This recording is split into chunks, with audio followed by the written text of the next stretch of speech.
রাজনৈতিক দলগুলোর মতামতের ভিত্তিতে জুলাই জাতীয় সনদের খসড়া সংশোধনের সিদ্ধান্ত নিয়েছে জাতীয় ঐকমত্য কমিশন। জুলাই সনদের খসড়ার উপর দলগুলোর দেওয়া মতামতের পর্যালোচনা শেষে এই সিদ্ধান্ত নেওয়া হয়েছে। একই সঙ্গে পরস্পর বিরোধী মতামত নিয়ে কিভাবে দলগুলোর সঙ্গে সমঝোতায় পৌঁছানো যায় সেই প্রচেষ্টা অব্যাহত রাখার প্রতি গুরুত্বারোপ করা হয়েছে। বৃহস্পতিবার জাতীয় সংসদ ভবনস্থ কমিশন কার্যালয়ে ঐকমত্য কমিশনের বৈঠকে জুলাই জাতীয় সনদ ২০২৫ এর সম্মিলিত খসড়ার ওপর বিভিন্ন রাজনৈতিক দলের কাছ থেকে প্রাপ্ত মতামতগুলো নিয়ে বিস্তারিত আলোচনা হয়।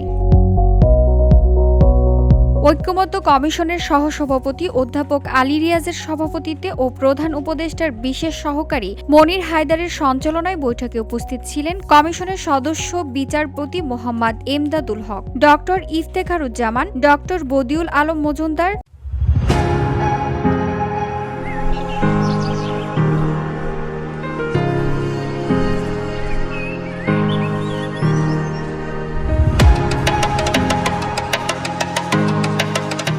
সফররাজ হোসেন ও ডক্টর মোহাম্মদ আইয়ুব মিয়া। কমিশনের পক্ষ থেকে জানানো হয়, সবাই জুলাই সনদের সম্মিলিত খসড়ার ওপর বিভিন্ন রাজনৈতিক দলের কাছ থেকে প্রাপ্ত মতবিনিময়গুলোর ওপর আগের দিন শেষ হওয়ার অসমাপ্ত আলোচনা অব্যাহত ছিল।